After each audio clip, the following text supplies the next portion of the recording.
बहुत स्वागत व्यूअर्स, आप देख रहे हैं आपका प्रोग्राम कहानी कुर्सी की। मैं सौरभ आपके साथ, मेहमान हमारे साथ बने हुए हैं। एक सवाल, संसद इस बार चलेगी क्या? 24 तारीख से संसद शुरू होने जा रही है, परसों से। और सबसे पहले 2 दिन लगा करके तो सारे नए चुने गए सांसदों को शपथ दिलाई जाती है, वो हो जाएगा। और उसके बाद फिर होगा स्पीकर का चुनाव। स्पीकर का इलेक्शन भारत में आज तक नहीं हुआ है। मतलब सब नेता लोग आपस में, सारी पार्टियां आपस में नाम देख लेती हैं, जो भी रूलिंग पार्टी होती है उसी का नाम जो है वो आ जाता है, सब उस पर सहमति बना लेते हैं। और अभी तक ये भी होता आया था कि डिप्टी स्पीकर विपक्ष का बन जाया करता था, तो आपस में ये सहमति बना करके चयन कर लिया जाता था स्पीकर, डिप्टी स्पीकर का। पिछले कार्यकाल से हमारे देश में डिप्टी स्पीकर नहीं है। मतलब भाजपा ने डिप्टी स्पीकर का पद ही नहीं बना, पद खाली रखा। कांग्रेस मांगती रही कि ये पद हमको दीजिए, उन्होंने विपक्ष को डिप्टी स्पीकर का पद नहीं दिया। अब नौबत यहां तक आ गई है कि क्या स्पीकर का चुनाव पहली बार देश में होगा? डिप्टी स्पीकर कौन बनेगा? इनके नाम अभी तक कोई चर्चा में जितने भी चल रहे थे, वो सब तो सांसद बन गए, तो अब कोई नए नाम चर्चा में चल भी नहीं रहे हैं। एक आध की बात हम लोग करेंगे, लेकिन उससे पहले झगड़ा प्रोटेम स्पीकर को लेकर के हो गया। प्रोटेम स्पीकर का काम केवल यह होता है कि सब लोग चुन करके आए, इनको सांसद की शपथ दिला दो, सांसद बनने की। और उसमें जो अभी तक ट्रेंड रहा है, जो अभी तक परंपरा रही है, जो सबसे सीनियर सांसद हो किसी भी पार्टी का, वो बैठ जाते हैं, वो शपथ दिला देते हैं। अब पेच ये है कि के सुरेश कांग्रेस पार्टी के सांसद थे, केरल से हैं, वो 8 बार के सांसद हैं। तो कांग्रेस कह रही है इनका हक बनता था प्रोटेम स्पीकर होने का। बीजेपी ने बनाया है अपने सांसद भर्तृहरि मेहताब को, ये 7 बार के सांसद हैं। अब बीजेपी ये कह रही है कि परंपरा ये कहती है जो सबसे सीनियर सांसद का मतलब यह है जो बिना अवरोध के लगातार जीतता आया हो, और वो लगातार जितनी बार जीता हो वो सीनियर मोस्ट होता है। तो ये जो कांग्रेस के सांसद हैं के सुरेश, ये 2 बार नहीं बने, बीच में ब्रेक है, मतलब इनके सांसद बनने में 8 बार में ब्रेक लगा हुआ बीच में। भर्तृहरि मेहताब 7 बार बने हैं, अनवरत बने हैं, लगातार बने हैं, बीच में कोई ब्रेक नहीं है, इसीलिए ये सीनियर है। इसको लेकर के जो है वो झगड़ा हो रहा है। रूल बुक क्या कहती है समीर जी? देखिए, इसका तो कोई रूल ही नहीं होगा, कोई रूल बुक, कन्वेंशन है, परंपरा है, रूल है इसका। देखिए, संविधान के अंदर प्रोटेम स्पीकर का जिक्र नहीं है, लेकिन पार्लियामेंटरी अफेयर कमेटी का जो ऑफिशियल गजेट है उसके अंदर इस बात का जिक्र है कि जो सीनियर मोस्ट होगा वो प्रोटेम स्पीकर बनेगा। और गवर्नमेंट ऑफ इंडिया की जो लेजिस्लेटिव डिपार्टमेंट है वो सीनियर मोस्ट 15 जो सांसद होते हैं, मेंबर ऑफ पार्लियामेंट, उनकी सीट बनाकर पार्लियामेंट्री अफेयर मिनिस्टर को और प्रधानमंत्री को भेजते हैं, और उसमें जो सीनियर मोस्ट होता है उसको दिया जाता है। 2014 के अंदर कमलनाथ को दिया गया था ये काम। 2014 में कमलनाथ ने प्रोटेम स्पीकर की भूमिका निभाई थी। 2019 के वीरेंद्र खटीक ने इसकी भूमिका निभाई थी, जो भारतीय जनता पार्टी, मध्य प्रदेश वाले जो मध्य प्रदेश से आते हैं, भारतीय जनता पार्टी के साथ उन्होंने निभाई थी। देखिए, अगर भारतीय जनता पार्टी चाहती तो के सुरेश को दे सकती थी। ये कोई जरूरी नहीं है कि इसमें कंटिन्यूटी होना चाहिए कि 8 बार लगातार जीते हो आप तो ही दिया जाता है, ये कोई जरूरी नहीं है। आप अगर पार्टी चाहती तो उसको दे सकती थी। प्रोटेम स्पीकर को राष्ट्रपति शपथ दिलाती है पहले, उसका शपथ ग्रहण राष्ट्रपति भवन में होता है, आप पीएम रहते हैं, कैबिनेट मंत्री रहते हैं, और फिर वो यहाँ पर शपथ दिलाने के बाद इनका रोल खत्म हो जाता है, कोई और रोल नहीं है। उसका तब तक रोल रहेगा जब तक स्पीकर का चुनाव नहीं होता। वो स्पीकर चुनाव के समय तक बने रहेंगे। स्पीकर का चुनाव होता है, प्रधानमंत्री वही इंपॉर्टेंट वही हो जाता है। स्पीकर के चुनाव तक उनकी भूमिका है। अब वो स्पीकर के चुनाव में यदि प्रोटेम स्पीकर ने दाएं बाएं, स्पीकर के चुनाव में प्रिसाइड प्रोटेम स्पीकर करता है, बिल्कुल ओके, वही कुर्सी से उतरेगा, वही कुर्सी पे बैठेंगे। और ये जो भारतीय जनता पार्टी कर रही है, अगर आप इसको हाल के जो लगातार बयान देखें, कोई बहुत अच्छे मन से तो इस नतीजे को स्वीकारा नहीं। क्या अच्छे मन से विपक्ष ने यह नतीजा स्वीकारा? लोकतंत्र की परंपरा तो यह है, जिस दिन परिणाम आया आप उसको स्वीकार करें, जिस पर आपको है उसको चैलेंज करें, रिकाउंटिंग कराएं। 8 लोकसभा क्षेत्रों में कुछ जगह रैंडमली वो गई है, शिकायतें गई हैं, उसको स्वीकार किया गया है। लेकिन जब आप ये कहते हैं कि ये चुनाव तो ठीक से जीता ही नहीं गया, जब आप ये कहते हैं कि हमारे संपर्क में एनडीए के कई सहयोगी हैं, तब सरकार में भी जाहिर है कि वो अपनी सुरक्षा, अपनी तैयारी उस तरफ जाएंगे। और ये कहीं रिटर्न नहीं है तो आप 7 बार लगातार वाला जीता होगा या 2 बार हार के 8 बार वाला होगा, कैसे होगा? इसके अलावा जब कांग्रेस पार्टी ने अपना स्पीकर बनाया था और अटल बिहारी वाजपेयी और जॉर्ज फर्नांडीज को नहीं बनाया था, तब कौन सी परंपरा थी? यह भी तो एक सवाल है ना।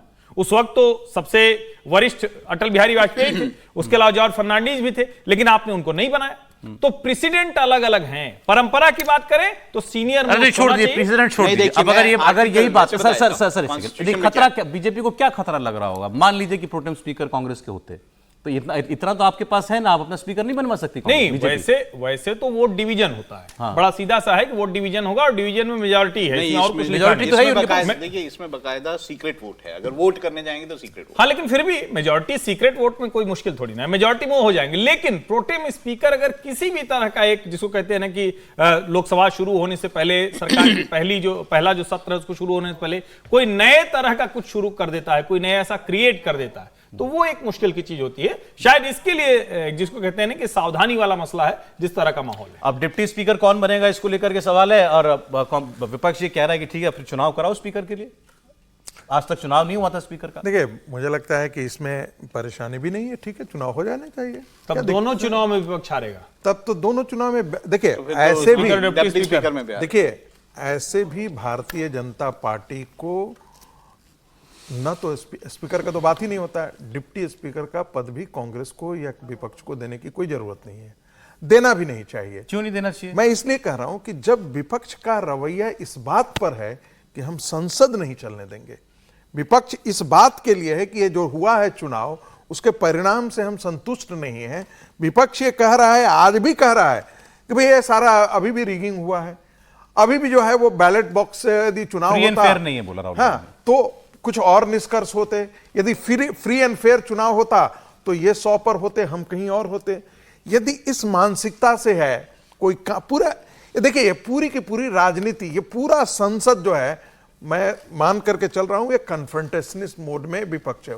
उनको लगता है कि यही अप्रोच जो है मुझे सत्ता के रास्ते तक आने वाले दिनों में ले जा सकता है, या जितना, इसलिए कल जाकर के यदि फिर किसान आंदोलन जैसा, छात्र आंदोलन जैसा, कोई और बड़ा आंदोलन जैसा, हर बार आप देखेंगे कि संसद में यही सारी चीजें छाई रहने वाली है। मैं नहीं जानता कि भारतीय जनता पार्टी स्पीकर के लिए चुनाव होता है तो हो, कोई बड़ी बात नहीं, डिप्टी स्पीकर नहीं, देखिए परंपरा एक तरफा नहीं माना जाता है। यदि आपको यदि विश्वास नहीं है लोकतांत्रिक परंपरा में, यदि आपको विश्वास नहीं है संसदीय परंपरा में, तो सरकार, ये जो कहा जाता है ना संसद चलाने की जिम्मेदारी सरकार की, मैं इसको बिल्कुल नहीं मानता।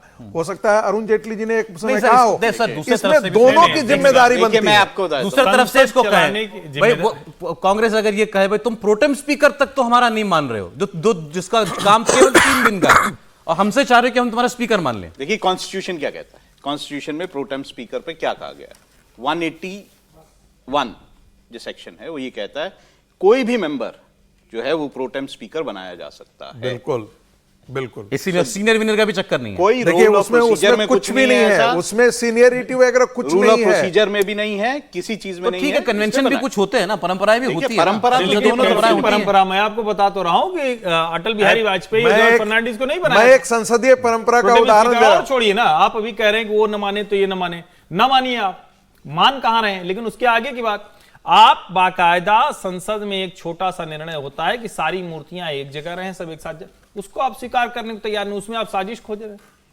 आप इस मैलाफाइड इंटेंशन के साथ अगर लोकसभा में आना चाहते हैं, और देखिए सबको भूला नहीं है, ये लोग काली पट्टी बांधे थे, ये लोग नई संसद का विरोध किए थे और अभी भी उससे बाहर नहीं निकल रहे हैं। राहुल गांधी कह रहे हैं चप्पल पड़ गया, ये हो गया, अब डरता नहीं कोई, पहले मारने से पहले डरता, अब नहीं डरेगा। आप प्रोवोक कर रहे हैं और उसके बाद आप बात, सीधी सी बात है, इस सरकार की तरफ से, विपक्ष की तरफ से एक इंटेंशन दिखना चाहिए था, लेकिन किरेन रिजिजू मल्लिकार्जुन खड़गे से मिलकर आए, बहुत अच्छे से मिलकर आए, उसके बाद उसका परिणाम क्या निकला? खड़गे आए, मैं एक चीज जोड़ देना चाहता हूं, शपथ में, शपथ की बात नहीं, शपथ के बाद की बात कर रहा हूं मैं। एक चीज जो शपथ में सोनिया राहुल तो नहीं आए ना, या कोई और नहीं आया ना, आप रस्मी अगर सब कुछ कर रहे हैं, मैं फिर कह रहा हूं ये दोनों तरफ है, सरकार को भी ये सोचना पड़ेगा, विपक्ष को भी, लेकिन विपक्ष को लग रहा है कि ये अराजकता हमें लाभ पहुंचा है क्या, कि पहले हम कहते थे दोनों पक्षों के बीच में बड़ा अविश्वास है, अब यह अविश्वास छोड़िए, तो अविश्वास नहीं, बैर है। बैर है। देखिए अभी सिंपल है, अगर आप चुनाव करवाएंगे, पक्ष में और विपक्ष में जो रिश्ता चला गया, जिस तरीके से गर्त में चले गए, खत्म हो गया, अब खत्म हो गया, नफरत का रिश्ता है। अब कोई परंपरा नहीं, कुछ नहीं, कोई कन्वेंशन नहीं, सिर्फ राजनीति है, और दोनों पक्ष इसके लिए जिम्मेदार है। राहुल गांधी जिस तरह से चुनाव बाद प्रेस कॉन्फ्रेंस कर रहे हैं, आप क्या उम्मीद करते हैं? अब दोनों बहुत गैर जिम्मेदाराना और इस तरह कल राहुल गांधी जी ने जिस प्रकार से प्रधानमंत्री पर चप्पल जो फेंका गया उनकी गाड़ी पर, जिस प्रकार की भाषा का प्रयोग किया है, वो बहुत ही घृणित, वो सिर्फ एक प्रधानमंत्री का अपमान नहीं है, इस देश के प्रधानमंत्री का अपमान है, वो नरेंद्र मोदी का अपमान नहीं है। ठीक। हत्या राजीव गांधी की सिर्फ नहीं हुई थी, भारत के एक लाड़ले प्रधानमंत्री की हत्या हुई थी। श्रीमती इंदिरा गांधी की हत्या सिर्फ नहीं हुई थी, व्यक्ति की हत्या नहीं हुई थी, हमारे देश के प्रधानमंत्री की। और हर उनसे व्यक्ति चूक उस दिन हुई, उसके रोया बाद था। उन्होंने उसको ट्वीट करके सुधारने की कोशिश की। नहीं नहीं, देखिए ट्वीट तो है, ऐसा है ना सब- कि सब हर rectification विरोध ऐसा है गांधीवादी जो अपने तरीके से सबके होना लोग- चाहिए। उनको लगा कि ये बैकफायर कर जाएगा। ठीक है सर। अगली खबर पर मैं बढ़ रहा हूं। अगली खबर आंध्र प्रदेश से है, जहां अभी अभी सरकार बनी है। चंद्रबाबू नायडू जो केंद्र में सहयोगी हैं भाजपा के, वो वहां के मुख्यमंत्री बने हैं। वहां सत्ता में आते ही बुलडोजर शुरू। हम अभी यहां कह रहे थे ना, बैर है सत्ता पक्ष और विपक्ष के बीच में, वहां बैर से भी आगे कुछ है, वहां तो दुश्मनी है ऐसा लगता है। अब आपको कुछ तस्वीरें दिखा रहा हूं। ये पहली तस्वीर है व्यूअर्स। ये जो तस्वीर आप देख रहे हैं, ये विजयवाड़ा की तस्वीर है। वाईएसआर कांग्रेस जगन मोहन रेड्डी का यहां पर केंद्रीय कार्यालय बन रहा था, सेंट्रल ऑफिस हेडक्वार्टर्स। वहां पर चंद्रबाबू नायडू ने बुलडोजर भिजवा दिया और इसको सपाट करवा दिया। अब इस पर बोले जगन मोहन रेड्डी की ये तो मामला हाईकोर्ट में था, आपने पहले यहां पर बुलडोजर कैसे भेज दिया, ये तो अदालत का अपमान है। इधर से सरकार ने कहा कि ये सब इलीगल है, हमने सब तोड़ ताड़ दिया। अब इसके बीच में राजनीति ही है। दूसरी तस्वीर अब आपको मैं दिखाता हूं। ये आपने तस्वीर पहले भी देखी होगी। ये देखिए जरा, ये महल है, महल 500 करोड़ का महल। देखने में महल ही लग रहा है ना आपको। तो इसको पहाड़ काट करके बनाया गया है। इसके ऊपर जो आप देख रहे हैं ना, चादरें सी बिछी हुई हैं, वो पहाड़ है। पहाड़ को काट करके ये पता नहीं कितना आलीशान और कितने कमरों का, और ये सुपर लग्जरी, ये रिजॉर्ट है या ये मुख्यमंत्री के लिए बन रहा था, ये कोई गेस्ट हाउस है, ये अभी तक यही नहीं क्लियर हो पाया ये है क्या। लेकिन जगन मोहन रेड्डी जब चीफ मिनिस्टर थे तब ये बन रहा था। ये देखिए साहब, जरा भव्यता देखिए आप। सामने समंदर, पीछे पहाड़, पहाड़ को काट करके ये बनाया गया है एक किसी का व्यक्तिगत गेस्ट हाउस। बंगला है। अभी बताता हूं मैं आपको, बड़ा दिलचस्प है। यहां सरकारी प्रॉपर्टी हुआ करती थी, ये सरकारी प्रॉपर्टी को तब्दील किया गया है इसमें। अब कुछ लोग ये कह रहे हैं कि जगन मोहन रेड्डी ने यहां पर सीएम रेजिडेंस बनवाया था, ऐसा कुछ लोग कह रहे हैं। कुछ ने कहा लेकिन ऐसा नहीं। लेकिन ये है क्या? अरबों रुपए लगा इस पे। पहाड़ को काटने में ये 2 मंजिला कितने तीन इसके ब्लॉक बनाने में, सामने समंदर है। ये तो विदेशों में दिखता है ऐसा नजारा। नहीं यहां ये बनाया गया। एक बार हमारे दक्षिण भारत के एडिटर हमारे राघवन वो जुड़ गए, सब इसके बारे में पहले जानना चाहते हैं। राघवन, आपसे, ये समंदर किनारे पहाड़ काट करके जो बनाया गया भवन, ये है क्या? देखिए, पहले इसकी लागत बता दूं। बहुत चौंकाने वाली बात यह है कि इसको बनाने में तकरीबन टीडीपी सरकार जब आई है सत्ता में, उनका यह कहना है कि 510 करोड़ रुपए खर्च हुए हैं। यहाँ पर ये विशाखापट्टनम का सी कोस्ट लाइन है। यहाँ पर पहले हरिता रिसॉर्ट होता था, जो एपी टूरिज्म का एक वहाँ पर बंगला था, टूरिज्म रिसॉर्ट कह सकते हैं, लेकिन उसको तुड़वाया गया। उसकी जगह फिर ये आलिशान पैलेशियल एक बिल्डिंग वहाँ पर बनाई गई। और बहुत साफ साफ ये नज़र आ रहा है, क्योंकि जगन मोहन रेड्डी को ऐसा लगता था कि वो दोबारा सीएम बनेंगे। उन्होंने ये डिसाइड कर लिया था कि उनका अगला कैपिटल जो है वो विशाखापट्टनम होगा, और इसी लिहाज से इस जगह को वहां पर बनाया गया ताकि वो सीएम का बंगला बन सके। बहुत ताजुब की बात यह है सौरभ, की पिछले 5 सालों में जब ये कंस्ट्रक्शन हो रहा था, वहां पर एक फोटो भी वहां से रिलीज नहीं हुई थी। आप अंदाजा लगाइए, जब टीडीपी की सरकार बनी, टीडीपी के एमएलए जो लोकल वहां पर घंटा श्रीनिवास, वो जब वहां पर पहुंचे तो ये सारी तस्वीरें मीडिया को भी पहली बार पता चली। और बहुत भव्य है, यहाँ तक कि जो वहां का जो सैनिटाइजेशन है, जो सैनिटरी फिटिंग्स है, उसमें भी कहते हैं कि सोने का जो है वो वहां पर परत चढ़ाई गई है। तो आप अंदाजा लगा सकते हैं कि ये टीडीपी का कहना है कि सरकारी पैसे के दुरुपयोग का इससे बड़ा और कोई मिसाल इससे बड़ी नहीं हो सकती। गजब है राघवन, ये तो क्रिमिनल मामला होना चाहिए। आप 510 करोड़ रुपए से सरकार, मुख्यमंत्री का घर बन रहा है। यही मतलब हुआ ना, कि मतलब जगन मोहन रेड्डी अपने रहने के लिए घर बनवा रहे थे। ये 510 करोड़ का नहीं। अब इसमें वाईएसआरसीपी का क्या कहना, वो भी हमको समझ लेना होगा। वो ये कह रहे हैं कि हमने सीएम के लिए या जगन मोहन रेड्डी की ये जमीन नहीं है, सरकार की जमीन है। हमने इसलिए बनाया क्योंकि विशाखापट्टनम बहुत इंपॉर्टेंट सिटी है। कल वहां पर प्राइम मिनिस्टर आए, प्रेसिडेंट आए, चीफ मिनिस्टर जाएं, दूसरे राज्य के राज्यपाल जाएं, तो उनके लिए भी ये यूज हो सकता है। लेकिन बहुत साफ तरीके से ये कहा जा सकता है कि ये जगन मोहन रेड्डी के लिए ही बनवाया गया था, इसमें कोई दो राय नहीं। क्या बात है। और अब वो कह रहे हैं कि विजयवाड़ा में मेरा वो केंद्रीय कार्यालय बन रहा था, उसको चंद्रबाबू नायडू ने तोड़वा दिया। देखिए इसमें दो चीजें देखनी होगी। प्रजावेदी के जो एकदम चंद्रबाबू नायडू के घर के पास एक उन्होंने कन्वेंशन हॉल बनाया था जहां पर वो लोगों से मीट करते थे जब वो सीएम थे। जगनमोहन रेड्डी सीएम बने सबसे पहले उसको तुड़वाया, ये कहते हुए कि वो कृष्णा नदी की जो किनारा है उससे 50 मीटर के अंदर है, ऐसी इलीगल जमीन को हम वहां पर भवन को अलाउ नहीं करेंगे। और आज कट टू आज का ये सीन जब सेंट्रल ऑफिस को तोड़ा गया, अब टीडीपी कह रही है कि वो इरिगेशन की लैंड है, वहां पर वाटर मैनेजमेंट इंस्टीट्यूट बनना था। और 2023 का एक ऑर्डर टीडीपी ने दिखाया जब जगनमोहन सीएम थे, वहां के चीफ इंजीनियर ने यह लिखा था कि इस जमीन पर किसी भी तरह का कंस्ट्रक्शन नहीं हो सकता है। अब जब चूंकि वाईएसआरसीपी कोर्ट चली गई थी और चंद्रबाबू नायडू को लगता था कि कोर्ट से अगर इस मामले में स्टेटस को मेंटेन हो गया सुनवाई पूरी होने तक तो ये भवन तोड़ा नहीं जाएगा, इसी वजह से हमने देखा कि सुबह 4 बजे वहां बुलडोजर भेज दिए गए और 1 घंटे के अंदर अंदर उस पूरे निर्माणाधीन केंद्रीय कार्यालय को बिल्कुल सपाट कर दिया गया। ये राजनीतिक लड़ाई जो है इस तरीके से लड़ी जा रही है। बहुत शुक्रिया राघवन आपका। किस पर बोलना चाहते हैं आप? पहले महल पे बोलना चाहते हैं या जो महल नहीं बन पाया उस पर बोलना चाहते हैं? मैं इसी पर बोलूंगा और महल पर मैं चाहूंगा कि वो मतलब वीडियो चलता रहे, विजुअल्स दिखाते रहिए जरा, क्योंकि बात ही वही है सिर्फ करने लायक। ये इस सब से कोई ऐतराज नहीं है। ये मंत्री सरकारें बनती हैं तो जिस तरह का अनाप शनाप पैसा खर्च करते हैं उसकी कल्पना कोई सामान्य व्यक्ति नहीं कर सकता है। एक मंत्री के यहाँ जितना खर्च होता है उसकी कल्पना नहीं है। आंध्र प्रदेश जैसा राज्य है वहां कोई कल्पना नहीं। लेकिन जरा आप सोचिए, हम लोग छोटी सी खबर देखते हैं कि 10 पेड़ 20 पेड़ 1000 पेड़ 100 पेड़ कट जाते हैं। कहीं हम देखते हैं कि एक पहाड़ का छोटा सा हिस्सा तोड़ दिया जाता है, हमारा कलेजा मुंह को आ जाता है। ये पूरा का पूरा पहाड़ पिछले 5 वर्षों में इसका बड़ा हिस्सा खत्म कर दिया गया। जो इकोलॉजिकल बैलेंस है उसको पूरी तरह से समाप्त कर दिया गया। इनको सब अच्छा होता रहे, अब कल को समुद्र का पानी चढ़ जाए, कल को ये पहाड़ टूट जाए, कल को यहां कुछ लोग गए हों, बड़ी आपदा आ जाए, ये हमारे नेताओं की दृष्टि है। जगनमोहन रेड्डी को लेकर ढेर सारे आरोप लगातार लगते रहे थे, लेकिन जो भी राघवन ने बताया कि सच बात यह है कि अगर कहीं से कुछ आने ही नहीं दिया जाएगा, तानाशाही इसे कहते हैं, संपदा का दुरुपयोग इसे कहते हैं। और लोकतंत्र में कभी कभी ये आता है तो लगता है कि नहीं, मित्रता नहीं होनी चाहिए नेताओं के बीच में, दुश्मनी जरूरी है। अगर दुश्मनी नहीं होगी तो ये एक दूसरे के कुकर्म को छिपाते रहेंगे और जनता हर बार से ताली बजाती रह जाएगी, ठगी रह जाएगी, इसके अलावा कुछ नहीं। वाईएसआर कांग्रेस की जो सफाई आई है इस बिल्डिंग पर कि भाई ये तो हम बना रहे थे कि कोई यहां पर पीएम आए, राष्ट्रपति आए, उनके ठहरने के लिए, क्यों बनाओगे भाई? किसी के लिए भी क्यों बनाओगे? नहीं, लेकिन सर 510 करोड़ रुपए आप इस पर बनाओगे, सुपर लग्जरी बिल्डिंग पर? क्यों यहां पर कोई भी सरकारी नेता क्यों ठहरेगा?